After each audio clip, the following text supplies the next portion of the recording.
Bowling Green Municipal Utilities, BGMU, needed to expand capacity and renovate their water treatment plant to meet the demands of the growing Kentucky community. Hendrick Architectural, working with Smith Seckman Reid, Inc., delivered a specialized solution to incorporate perforated metal paneling into the renovation.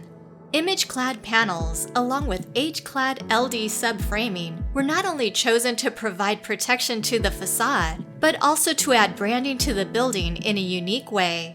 The project design required very small holes and low open area, which can be challenging in 0.190-inch thick panels. The team at Hendrick utilized its expertise to provide the custom panels with unmatched quality. Finished with a Kynar paint in an anodic clear color, the panels are protected from chemical spray as well as sun exposure for years to come.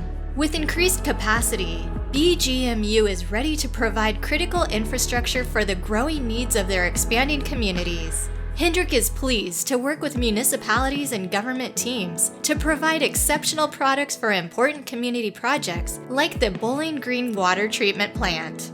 Hendrick offers easy-to-specify standard products for interior and exterior applications, as well as custom-engineered metal solutions limited only by your imagination.